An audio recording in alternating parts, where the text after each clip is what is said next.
Hello, നമസ്കാരം. എല്ലാവർക്കും journey through the Bible എന്ന ചാനലിലേക്ക് സ്വാഗതം. ഇന്ന് 21 ദിവസമാണ്.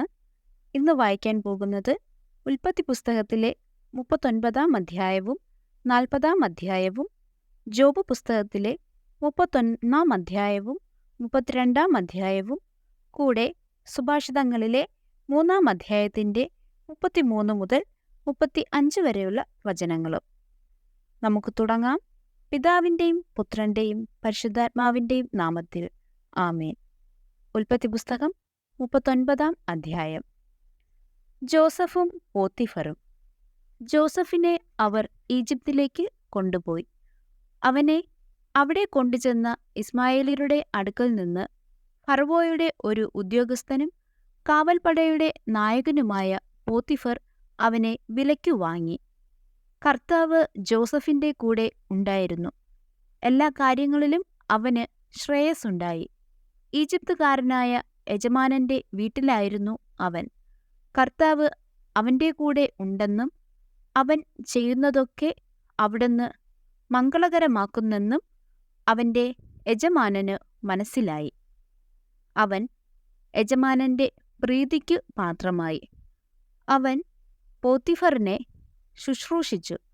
തൻ്റെ വീട്ടിൻ്റെ മേൽനോട്ടവും തനിക്കുള്ള എല്ലാറ്റിൻ്റെയും ചുമതലയും അവൻ ജോസഫിനെ ഏൽപ്പിച്ചു. ആ ഈജിപ്തുകാരൻ വീടിൻ്റെ മേൽനോട്ടവും തനിക്കുള്ള എല്ലാത്തിൻ്റെയും ചുമതലയും ജോസഫിനെ ഏൽപ്പിച്ച നാൾ മുതൽ ജോസഫിനെ ഓർത്തു കർത്താവ് അവൻ്റെ വീടിനെ അനുഗ്രഹിച്ചു. അവൻ്റെ വീട്ടിലും വയലിലുമുള്ള എല്ലാറ്റിൻ്റെയും മേൽ കർത്താവിൻ്റെ അനുഗ്രഹമുണ്ടായി. അവൻ തൻ്റെ വസ്തുക്കളെല്ലാം ജോസഫിനെ ഫരമേൽപ്പിച്ചതിനാൽ ഭക്ഷണത്തിനല്ലാതെ മറ്റൊന്നിനും അവന് ശ്രദ്ധിക്കേണ്ടിയിരുന്നില്ല. ജോസഫ് വടിവൊത്ത ശരീരമുള്ളവനും സുമുഖനുമായിരുന്നു. കുറച്ചുനാൾ കഴിഞ്ഞപ്പോൾ അവൻ്റെ യജമാനന്റെ ഭാര്യയ്ക്ക് അവനിൽ അഭിലാഷം തോന്നി. എൻ്റെ കൂടെ ശയിക്കുക അവൾ അവനോട് ആവശ്യപ്പെട്ടു. പക്ഷേ അവൻ വഴങ്ങിയില്ല. അവൻ അവളോട് പറഞ്ഞു, ഞാൻ ഉള്ളതുകൊണ്ട് യജമാനൻ വീട്ടിലുള്ള ഒന്നിനെക്കുറിച്ചും ശ്രദ്ധിക്കാറില്ല. എല്ലാം അവൻ എൻ്റെ കയ്യിൽ ഏൽപ്പിച്ചിരിക്കുന്നു. എന്നേക്കാൾ വലിയവനായി ആരും ഈ ഭവനത്തിലില്ല. എൻ്റെ മേൽനോട്ടത്തിൽ നിന്ന് നിങ്ങളെയല്ലാതെ മറ്റൊന്നും അവൻ മാറ്റി നിർത്തിയിട്ടില്ല. അതു നിങ്ങൾ അവൻ്റെ ഭാര്യയായതുകൊണ്ടാണ്. ഞാൻ എങ്ങനെയാണ് ഇത്ര നീചമായി പ്രവർത്തിച്ചു ദൈവത്തിനെതിരെ പാപം ചെയ്യുക? അനുദിനം അവൾ പറഞ്ഞിട്ടും അവളുടെ കൂടെ ശയിക്കാനോ അവളുടെ അടുത്തിരിക്കാനോ അവൻ കൂട്ടാക്കിയില്ല. ഒരു ദിവസം ജോസഫ് ജോലി ചെയ്യാനായി വീടിനുള്ളിൽ പ്രവേശിച്ചു. വേലക്കാർ ആരും അകത്തില്ലായിരുന്നു. അപ്പോൾ അവൾ അവൻ്റെ മേലങ്കിയിൽ കടന്നു പിടിച്ചുകൊണ്ട് പറഞ്ഞു, എൻ്റെ കൂടെ ശയിക്കുക. മേലങ്കി അവളുടെ കയ്യിൽ വിട്ടിട്ട് അവൻ ഓടി വീട്ടിൽ നിന്നും പുറത്തു വന്നു. കുപ്പായം തൻ്റെ കയ്യിൽ വിട്ടിട്ട് അവൻ വീടിനു പുറത്തേക്ക് ഓടിയെന്ന് കണ്ടപ്പോൾ അവൾ വീട്ടിലുള്ളവരെ വിളിച്ചു പറഞ്ഞു, നമുക്ക് അപമാനം വരുത്താൻ അവൻ ഇതാ ഒരു ഹെബ്രായനെ കൊണ്ടുവന്നിരിക്കുന്നു. എന്നോടൊത്തു ശയിക്കാൻ അവൻ എന്നെ സമീപിച്ചു. എന്നാൽ ഞാൻ ഉച്ചത്തിൽ നിലവിളിച്ചു. എൻ്റെ നിലവിളി കേട്ടപ്പോൾ അവൻ പുറംകുപ്പായം എൻ്റെ അരികിൽ ഇട്ടിട്ട് ഓടി വീട്ടിൽ നിന്ന് പുറത്തു കടന്നു. അവൻ്റെ യജമാനൻ തിരിച്ചു വരുവോളം അവൾ ആ കുപ്പായം സൂക്ഷിച്ചു. അവൾ അവനോട് ഇപ്രകാരം പറഞ്ഞു, അങ്ങ് കൊണ്ടുവന്ന ഹെബ്രായ വേലക്കാരൻ അപമാനിക്കാനായി എന്നെ സമീപിച്ചു. എന്നാൽ ഞാൻ ഉച്ചത്തിൽ നിലവിളിച്ചപ്പോൾ അവൻ പുറംകുപ്പായം ഉപേക്ഷിച്ചിട്ട് വീട്ടിൽ നിന്ന് ഓടി പുറത്തു കടന്നു. ഇതാണ് അങ്ങയുടെ വേലക്കാരൻ എന്നോട് ചെയ്തത്.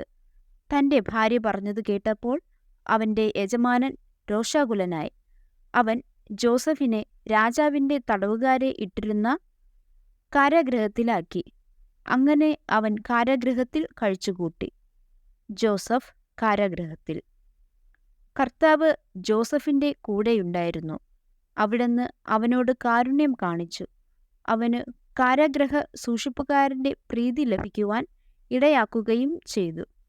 കാരാഗൃഹ സൂക്ഷിപ്പുകാരൻ തടവുകാരുടെയെല്ലാം മേൽനോട്ടം ജോസഫിനെ ഏൽപ്പിച്ചു. അവിടെ എല്ലാം ജോസഫിന്റെ മേൽനോട്ടത്തിലാണ് നടന്നത്. ജോസഫിനെ ഭരമേൽപ്പിച്ച ഒരു കാര്യത്തിലും കാരാഗൃഹ സൂക്ഷിപ്പുകാരൻ ഇടപെട്ടില്ല. കാരണം കർത്താവ് അവന്റെ കൂടെ ഉണ്ടായിരുന്നു. അവൻ ചെയ്തതൊക്കെ കർത്താവ് ശുഭമാക്കുകയും ചെയ്തു. ഉൽപ്പത്തി പുസ്തകം 40-ാം അധ്യായം. ജോസഫ് തടവുകാരുടെ സ്വപ്നം വ്യാഖ്യാനിക്കുന്നു. കുറച്ചുനാൾ കഴിഞ്ഞ് ഈജിപ്തിലെ രാജാവിന്റെ പാനപാത്രവാഹകനും പാചകനും തങ്ങളുടെ യജമാനനായ രാജാവിനെതിരെ തെറ്റു ചെയ്തു. ഈ 2 ഉദ്യോഗസ്ഥന്മാർക്കുമെതിരെ ഫറവോ കുപിതനായി. അവൻ അവരെ കാവൽപ്പട നായകന്റെ വീട്ടിലുള്ള തടവറയിൽ അടച്ചു. ജോസഫും അവിടെയാണ് കഴിഞ്ഞിരുന്നത്. കാവൽപ്പട നായകൻ അവരെ ജോസഫിന് ഭരമേൽപ്പിച്ചു. അവൻ അവരെ പരിചരിച്ചു. കുറേ കാലം അവർ തടവിൽ കിടന്നു. തടവറയിൽ കിടന്നിരുന്ന അവരിരുവർക്കും ഈജിപ്തിലെ രാജാവിന്റെ പാനപാത്രവാഹകനും പാചകനും ഒരു രാത്രിയിൽ വെവ്വേറെ അർത്ഥമുള്ള സ്വപ്നമുണ്ടായി. ജോസഫ് രാവിലെ അവരുടെ അടുക്കൽ ചെന്നപ്പോൾ അവർ വിഷാദിച്ചിരിക്കുന്നത് കണ്ടു. തന്റെ യജമാനന്റെ വീട്ടിലെ തടവറയിൽ തന്നോടൊത്തു കഴിയുന്ന ആ ഉദ്യോഗസ്ഥന്മാരോട് അവൻ ചോദിച്ചു, നിങ്ങളുടെ മുഖത്ത് എന്താണ് ഇന്നൊരു വിഷാദം? അവർ പറഞ്ഞു, ഞങ്ങൾ 2 പേരും സ്വപ്നം കണ്ടു. അവയെ വ്യാഖ്യാനിക്കാൻ ആരുമില്ല.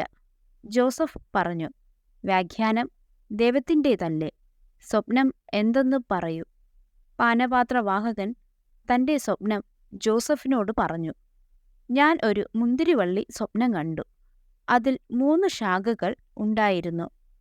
അത് മൊട്ടിട്ട ഉടനെ പുഷ്പിച്ച് കുലകളിൽ മുന്തിരിപ്പഴങ്ങൾ പാകമായി. ഫറവോയുടെ പാനപാത്രം എന്റെ കയ്യിലുണ്ടായിരുന്നു. ഞാൻ മുന്തിരിപ്പഴങ്ങൾ എടുത്തു പിഴിഞ്ഞ് പാനപാത്രത്തിൽ ഒഴിച്ച് അവന് കൊടുത്തു. ജോസഫ് അവനോട് പറഞ്ഞു, അതിന്റെ വ്യാഖ്യാനം ഇതാണ്. 3 ശാഖകൾ 3 ദിവസങ്ങളാണ്. 3 ദിവസത്തിനകം ഫറവോ നിന്നെ ഉദ്യോഗത്തിൽ വീണ്ടും നിയമിക്കും. മുൻപെന്ന പോലെ നീ പാനപാത്രം ഫറവോയുടെ കയ്യിൽ വച്ചു കൊടുക്കും. നല്ല കാലം വരുമ്പോൾ എന്നെയും ഓർക്കണം. എന്നോട് കാരുണ്യം കാണിക്കണം. എന്റെ കാര്യം ഫറവോയുടെ മുൻപിൽ ഉണർത്തിച്ച് ഈ തടവറയിൽ നിന്ന് എന്നെ മോചിപ്പിക്കണം. ഹെബ്രായരുടെ നാട്ടിൽ നിന്ന് അവർ എന്നെ മോഷ്ടിച്ചു കൊണ്ടുവന്നതാണ്.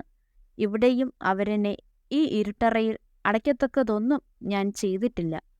വ്യാഖ്യാനം ശുഭസൂചകമാണെന്ന് കണ്ടപ്പോൾ പാചകപ്രമാണി ജോസഫിനോട് പറഞ്ഞു, ഞാനും ഒരു സ്വപ്നം കണ്ടു. എന്റെ തലയിൽ 3 കുട്ട നിറയെ അപ്പമുണ്ടായിരുന്നു. ഏറ്റവും മുകളിലെ കുട്ടയിൽ ഫറവോയ്ക്ക് വേണ്ടി പാകം ചെയ്ത പലതരം അപ്പങ്ങളായിരുന്നു. പക്ഷികൾ വന്ന് എന്റെ തലയിലെ കുട്ടയിൽ നിന്ന് അവ കൊത്തി തിന്നുകൊണ്ടിരുന്നു. ജോസഫ് പറഞ്ഞു, അതിന്റെ വ്യാഖ്യാനം ഇതാണ്. 3 കുട്ടകൾ 3 ദിവസം തന്നെ. 3 ദിവസത്തിനകം ഫറവോ നിന്നെ പുറത്താക്കി മരത്തിൽ കെട്ടിത്തൂക്കും. പക്ഷികൾ നിന്റെ മാംസം തിന്നുകയും ചെയ്യും. 3-ാം ദിവസം ഫറവോയുടെ പിറന്നാളായിരുന്നു. തന്റെ വേലക്കാർക്ക് അവൻ ഒരു വിരുന്ന് നൽകി. പാനപാത്രവാഹകനെയും പാചകപ്രമാണിയെയും പുറത്തു കൊണ്ടുവന്ന് വിധി കൽപ്പിച്ചു. പാനപാത്രവാഹകനെ ഉദ്യോഗത്തിൽ തിരികെ നിയമിച്ചു. അവൻ പാനപാത്രം ഫറവോയുടെ കയ്യിൽ കൊടുത്തു. എന്നാൽ പാചകപ്രമാണിയെ അവൻ തൂക്കിക്കൊന്നു. ജോസഫ് വ്യാഖ്യാനിച്ചതുപോലെ തന്നെ സംഭവിച്ചു. എന്നാൽ പാനപാത്രവാഹകൻ ജോസഫിനെ ഓർമ്മിച്ചില്ല. അവനെ മറന്നുകളഞ്ഞു. ജോബിന്റെ പുസ്തകം 31-ാം അധ്യായം. ഞാൻ എന്റെ കണ്ണുകളുമായി ഒരു ഉടമ്പടി ചെയ്തിട്ടുണ്ട്. അപ്പോൾ ഞാൻ എങ്ങനെ ഒരു കന്യകയെ നോക്കും? ഉന്നതനായ ദൈവത്തിൽ നിന്നുള്ള എന്റെ ഓഹരിയും സർവശക്തനിൽ നിന്നുള്ള എന്റെ അവകാശവും എന്തായിരിക്കും? നീതികെട്ടവന് അപകടവും അക്രമം പ്രവർത്തിക്കുന്നവന് വിനാശവും സംഭവിക്കുകയില്ലേ? അവിടുന്ന് എന്റെ മാർഗങ്ങൾ നിരീക്ഷിക്കുകയും എന്റെ കാലടികൾ എണ്ണുകയും ചെയ്യുന്നില്ലേ? ഞാൻ കപടതയോടുകൂടെ സഞ്ചരിക്കുകയും എന്റെ പാദങ്ങൾ വഞ്ചന പ്രവർത്തിക്കാൻ വെമ്പൽ കൊള്ളുകയും ചെയ്തിട്ടുണ്ടെങ്കിൽ ദൈവം എന്റെ നിഷ്കളങ്കത അറിയേണ്ടതിന് എന്നെ കപടമില്ലാത്ത ത്രാസിൽ തൂക്കി നോക്കട്ടെ. ഞാൻ വഴിതെറ്റിപ്പോയിട്ടുണ്ടെങ്കിൽ, കാണുന്നതിനെല്ലാം ഞാൻ അഭിലാഷം പൂണ്ടിട്ടുണ്ടെങ്കിൽ, എൻ്റെ കരങ്ങൾ കളങ്കിതമാണെങ്കിൽ, ഞാൻ വിതച്ചത് അന്യൻ അനുഭവിക്കട്ടെ. എൻ്റെ വിള വേരോടെ നശിക്കട്ടെ.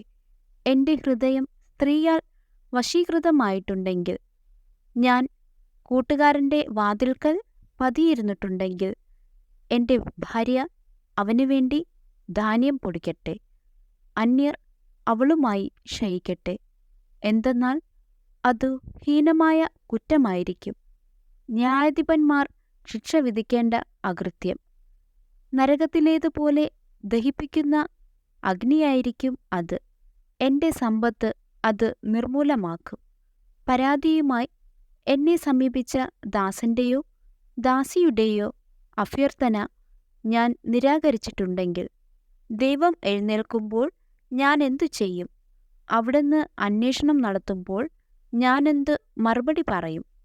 അമ്മയുടെ ഉദരത്തിൽ എന്നെ ഉരുവാക്കിയവൻ തന്നെയല്ലേ അവനെയും സൃഷ്ടിച്ചത്? അമ്മയുടെ ഉദരത്തിൽ ഞങ്ങൾക്ക് 2 പേർക്കും രൂപം നൽകിയത് ഒരുവൻ തന്നെയല്ലേ? പാവങ്ങൾ ആഗ്രഹിച്ചതെന്തെങ്കിലും ഞാൻ മുടക്കിയിട്ടുണ്ടെങ്കിൽ, വിധവയുടെ കണ്ണുകൾ അന്ധമാക്കിയിട്ടുണ്ടെങ്കിൽ, എൻ്റെ ആഹാരം ഞാൻ തനിയെ ഭക്ഷിക്കുകയും അനാഥർക്ക് അതിൻ്റെ ഓഹരി ലഭിക്കാതിരിക്കുകയും ചെയ്തിട്ടുണ്ടെങ്കിൽ, യൗവനം മുതൽ അവനെ ഞാൻ പിതാവിനെപ്പോലെ പോറ്റുകയും ജനിച്ചപ്പോൾ മുതൽ നയിക്കുകയും ചെയ്തു, വസ്ത്രമില്ലാതെയോ പുതപ്പില്ലാതെയോ ആരെങ്കിലും നശിക്കുന്നത് ഞാൻ കണ്ടിട്ടുണ്ടെങ്കിൽ, അവൻ്റെ അനുഗ്രഹം എനിക്ക് ലഭിച്ചില്ലെങ്കിൽ, എൻ്റെ ആടുകളുടെ രോമം അവന് ചൂട് പകർന്നില്ലെങ്കിൽ, വാതിൽക്കൽ സഹായിക്കാൻ ആളുണ്ടെന്ന് കണ്ടിട്ട് അനാഥർക്കെതിരെ ഞാൻ കൈ ഉയർത്തിയിട്ടുണ്ടെങ്കിൽ, എൻ്റെ തോളിൽ നിന്ന് തോൾപ്പലക വിട്ടുപോകട്ടെ. എൻ്റെ കരം അതിൻ്റെ കുഴിയിൽ നിന്നു വേർപെട്ടു പോകട്ടെ. ദൈവത്തിൽ നിന്നുള്ള വിനാശത്തെക്കുറിച്ച് ഞാൻ ഭീതിയിൽ മുഴുകിയിരിക്കുന്നു. അവിടുത്തെ പ്രഭാവത്തിന് അഭിമുഖീകരിക്കാൻ എനിക്ക് കഴിഞ്ഞില്ല. സ്വർണമായിരുന്നു എൻ്റെ ആശ്രയമെങ്കിൽ, തങ്കത്തിൽ എൻ്റെ പ്രത്യാശ അർപ്പിച്ചിരുന്നെങ്കിൽ, എൻ്റെ സമ്പത്ത് വലുതായിരുന്നതുകൊണ്ടോ എൻ്റെ കൈകളിൽ ഏറെ ധനം വന്നുചേർന്നതുകൊണ്ടോ ഞാൻ ആനന്ദിച്ചിരുന്നെങ്കിൽ, സൂര്യൻ പ്രകാശിക്കുന്നതോ ചന്ദ്രൻ ശോഭിക്കുന്നതോ നോക്കിയിട്ട് എൻ്റെ ഹൃദയം ഗൂഢമായി വശീകരിക്കപ്പെടുകയും ഞാൻ എൻ്റെ കരം ചുംബിക്കുകയും ചെയ്തിരുന്നെങ്കിൽ, അതും ന്യായാധിപന്മാർ ശിക്ഷ വിധിക്കേണ്ട ഒരു കുറ്റമാകുമായിരുന്നു. എന്തെന്നാൽ അത് ഉന്നതനായ ദൈവത്തെ തിരസ്കരിക്കലാകുമായിരുന്നു. എന്നെ വെറുക്കുന്നവൻ്റെ നാശത്തിൽ ഞാൻ സന്തോഷിച്ചെങ്കിൽ, അവൻ്റെ അനർത്ഥത്തിൽ ഞാൻ ആഹ്ലാദിച്ചെങ്കിൽ, അവന് പ്രാണഹാനി വരാൻ വേണ്ടി അവനെ ശപിച്ച് പാപം ചെയ്യാൻ ഞാൻ എൻ്റെ നാവിനെ ഒരിക്കലും അനുവദിച്ചിട്ടില്ല. അവൻ നൽകിയ മാംസം മതിയാവോളം കഴിക്കാത്ത ആരുണ്ട് എന്നെൻ്റെ കൂടാരത്തിലെ ആളുകൾ ചോദിച്ചില്ലെങ്കിൽ, പരദേശി തെരുവിൽ പാർക്കേണ്ടി വന്നിട്ടില്ല. വഴിപോക്കന് ഞാൻ എൻ്റെ വാതിൽ തുറന്ന് കൊടുത്തിട്ടുണ്ട്. എൻ്റെ അകൃത്യങ്ങളെ ഹൃദയത്തിലൊളിച്ച് എൻ്റെ അതിക്രമങ്ങളെ മനുഷ്യരുടെ മുമ്പിൽ നിന്ന് ഞാൻ മറച്ചുവെച്ചെങ്കിൽ, ആൾക്കൂട്ടത്തെ ഭയപ്പെടുകയും മറ്റു കുടുംബങ്ങളുടെ ദോഷത്തിൽ ഭീതി തോന്നുകയും ചെയ്ത് ഞാൻ മൗനം അവലംബിക്കുകയും വാതിലിന് വെളിയിൽ ഇറങ്ങാതിരിക്കുകയും ചെയ്തെങ്കിൽ, എന്നെ ശ്രവിക്കാൻ ആരെങ്കിലും ഉണ്ടായിരുന്നെങ്കിൽ. ഇതാ എൻ്റെ കയ്യൊപ്പ്. സർവശക്തൻ എനിക്കുത്തരം നൽകട്ടെ. എൻ്റെ ശത്രു എനിക്കെതിരെ എഴുതിയ കുറ്റാരോപണം കിട്ടിയിരുന്നെങ്കിൽ, ഞാൻ അതെൻ്റെ തോളിൽ വഹിക്കുമായിരുന്നു. കിരീടം പോലെ ഞാൻ അതിനെ എന്നോട് ചേർക്കുമായിരുന്നു.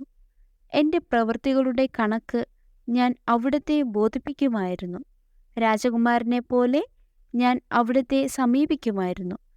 എൻ്റെ വയലുകൾ എനിക്കെതിരായി നിലവിളിച്ചിട്ടുണ്ടെങ്കിൽ, അതിലെ ഉഴവുചാലുകൾ ഒന്നായി കരഞ്ഞിട്ടുണ്ടെങ്കിൽ, അതിലെ ഉൽപ്പന്നങ്ങൾ വില കൊടുക്കാതെ ഞാൻ വാങ്ങി ഭക്ഷിച്ചിട്ടുണ്ടെങ്കിൽ, അതിൻ്റെ ഉടമസ്ഥന്മാരുടെ മരണത്തിന് ഞാൻ കാരണമായിട്ടുണ്ടെങ്കിൽ, ഗോതമ്പിന് പകരം മുള്ളുകളും ബാർലിക്കു പകരം കളകളും വളരട്ടെ. ജോബിൻ്റെ വാക്കുകളുടെ സമാപ്തി.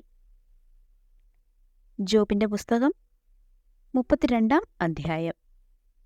എലൂഹുവിന്റെ പ്രഭാഷണം.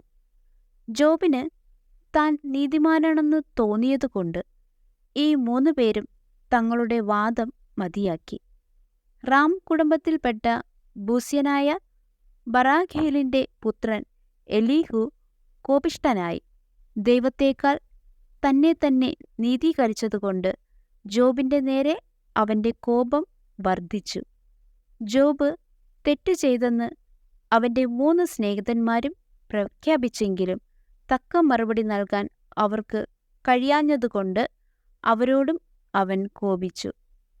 അവർ തന്നേക്കാൾ പ്രായമുള്ളവരായതുകൊണ്ട് എലീഹു മറുപടി പറയാതെ കാത്തിരുന്നു. എന്നാൽ അവർ 3 പേരും മറുപടി പറയുന്നില്ലെന്ന് കണ്ടപ്പോൾ അവൻ കുപിതനായി. ബൂസ്യനായ ബറാഖേലിന്റെ പുത്രൻ എലീഹു മറുപടി പറഞ്ഞു, ഞാൻ പ്രായത്തിൽ ചെറുപ്പമാണ്, നിങ്ങൾ പ്രായം കൂടിയവരും. അതിനാൽ എൻ്റെ അഭിപ്രായം പ്രകടിപ്പിക്കാൻ എനിക്ക് ഭയമായിരുന്നു. ഞാൻ ചിന്തിച്ചു, പ്രായം സംസാരിക്കുകയും പ്രായാധിക്യം ജ്ഞാനം പകരുകയും ചെയ്യട്ടെ. എന്നാൽ മനുഷ്യനിലെ ചൈതന്യം സർവശക്തന്റെ ശ്വാസം ആണ് അവന് ജ്ഞാനം നൽകുന്നത്. പ്രായാധിക്യം ജ്ഞാനം പ്രദാനം ചെയ്യുന്നില്ല, ദീർഘായുസ് വിവേകവും. അതിനാൽ ഞാൻ പറയുന്നു, എൻ്റെ വാക്കു കേൾക്കുക, ഞാനും എൻ്റെ അഭിപ്രായം പ്രകടിപ്പിക്കട്ടെ. എന്തു പറയണമെന്ന് നിങ്ങൾ ആലോചിച്ചു കൊണ്ടിരുന്നപ്പോൾ നിങ്ങളുടെ വാക്കു കേൾക്കാൻ ഞാൻ കാത്തിരുന്നു. നിങ്ങളുടെ ജ്ഞാനവചസ്സുകൾക്ക് വേണ്ടി ശ്രദ്ധിച്ചിരുന്നു. ഞാൻ നിങ്ങളെ ശ്രദ്ധിച്ചു. ജോബിനെ ഖണ്ഡിക്കാൻ ആരും ഉണ്ടായില്ല. നിങ്ങളിലാരും അവന്റെ വാക്കുകൾക്ക് മറുപടി കൊടുത്തുമില്ല. ഞങ്ങൾക്ക് ജ്ഞാനം ലഭിച്ചിരിക്കുന്നു. ദൈവമാണ്, മനുഷ്യനല്ല അവനെ ഖണ്ഡിക്കുക എന്നു പറയാതിരിക്കാൻ സൂക്ഷിച്ചുകൊള്ളുവിൻ. അവൻ തന്റെ വാക്കുകൾ എനിക്കെതിരെ പ്രയോഗിച്ചില്ല. നിങ്ങളുടെ വചനങ്ങൾ കൊണ്ട് ഞാൻ അവന് മറുപടി കൊടുക്കുകയില്ല. അവർ പതറിപ്പോയി. അവർ ഇനി ഉത്തരം പറയുകയില്ല. അവർക്കൊരു വാക്കുപോലും സംസാരിക്കാനില്ല. അവർ അവിടെ വെറുതെ നിൽക്കുകയും മറുപടി പറയാതിരിക്കുകയും ചെയ്യുന്നു. അവർ സംസാരിക്കാത്തതിനാൽ ഞാൻ കാത്തിരിക്കണമോ? ഞാനും എനിക്ക് പറയാനുള്ള മറുപടി പറയും. ഞാനും എൻ്റെ അഭിപ്രായം തുറന്നു പറയും. എന്തെന്നാൽ ഞാൻ വാക്കുകൾ കൊണ്ട് നിറഞ്ഞിരിക്കുന്നു. എന്നിലെ ചൈതന്യം എന്നെ നിർബന്ധിക്കുന്നു. എൻ്റെ ഹൃദയം ബഹിർഗമന മാർഗം ഇല്ലാത്ത വീഞ്ഞു പോലെയാണ്. പൊട്ടാറായിരിക്കുന്ന പുതിയ തോൽക്കുടം പോലെയാണ്. എനിക്ക് സംസാരിക്കണം, എന്നാലേ എനിക്ക് ആശ്വാസം ലഭിക്കൂ. അധരം തുറന്ന് എനിക്ക് മറുപടി പറയണം. ഞാൻ ആരോടും പക്ഷപാതം കാണിക്കുകയില്ല. ഒരു മനുഷ്യനോടും മുഖസ്തുതി പറയുകയുമില്ല. മുഖസ്തുതി പറയാൻ എനിക്കറിഞ്ഞുകൂടാ. പറഞ്ഞാൽ എൻ്റെ സ്രഷ്ടാവ് എന്നെ വേഗം നശിപ്പിക്കും. എലീഹു ജോബിനെ കുറ്റപ്പെടുത്തുന്നു. സുഭാഷിതങ്ങൾ 3-ാം അധ്യായത്തിൻ്റെ 33 മുതൽ 35 വരെയുള്ള വചനങ്ങൾ. ദുഷ്ടരുടെ ഭവനത്തിന്മേൽ കർത്താവിൻ്റെ ശാപം പതിക്കുന്നു. എന്നാൽ നീതിമാന്മാരുടെ ഭവനത്തെ അവിടുന്ന് അനുഗ്രഹിക്കുന്നു. നിന്ദിക്കുന്നവരെ അവിടുന്ന് നിന്ദിക്കുന്നു. വിനീതരുടെ മേൽ കാരുണ്യം പൊഴിക്കുന്നു. ജ്ഞാനികൾ ബഹുമതി ആർജിക്കും. ഭോഷർക്ക് അവമതി ലഭിക്കും. ആമേൻ. സമ്മറി. ഉൽപ്പത്തി പുസ്തകം 39-40 ഈജിപ്തിലെ ജോസഫിന്റെ വിവരണം നാം പിന്തുടരുന്നു. തൻ്റെ സഹോദരന്മാരാൽ അടിമത്തത്തിലേക്ക് വിറ്റുപോയ ജോസഫ് പോത്തിഫറിന്റെ വീട്ടിൽ അധികാരസ്ഥാനത്തേക്ക് ഉയർന്നു. പക്ഷേ പ്രലോഭനങ്ങളും തെറ്റായ ആരോപണങ്ങളും നേരിടേണ്ടി വരുന്നു. അത് അദ്ദേഹത്തെ തടവിലാക്കുന്നതിലേക്ക് നയിച്ചു. പരീക്ഷണങ്ങൾക്കിടയിലും ജോസഫ് ദൈവത്തോട് വിശ്വസ്തനായി തുടരുന്നു. അദ്ദേഹത്തിൻ്റെ കഥ സമഗ്രത, പ്രതിരോധം, ദൈവിക കരുതൽ എന്നിവയുടെ വിഷയങ്ങളെ പ്രതിഫലിപ്പിക്കുന്നു. ജോബ് 31-ാം അധ്യായത്തിൽ ജോബ് തൻ്റെ നീതിയുടെ അന്തിമ പ്രതിരോധം ഉന്നയിക്കുന്നു. അദ്ദേഹം ഉയർത്തിപ്പിടിച്ചതായി അവകാശപ്പെടുന്ന വിവിധ ധാർമ്മിക മാനദണ്ഡങ്ങൾ പട്ടികപ്പെടുത്തുന്നു. നേരെ മറിച്ച് ജോബ് 32-ൽ ജോബിൻ്റെ ഇളയ സുഹൃത്തായ എലിഹുവിനെ പരിചയപ്പെടുത്തുന്നു. അവൻ പുതിയ കാഴ്ചപ്പാടോടെ സംസാരിക്കുന്നു. ദൈവത്തിൻ്റെ വഴികൾ മനസ്സിലാക്കുന്നതിൽ ശ്രവണത്തിൻ്റെയും വിവേചനത്തിൻ്റെയും പ്രാധാന്യം എലീഹു ഊന്നിപ്പറയുകയും ജ്ഞാനം പ്രായത്തിലും അനുഭവത്തിലും വരുമെന്ന് നിർദ്ദേശിക്കുന്നു.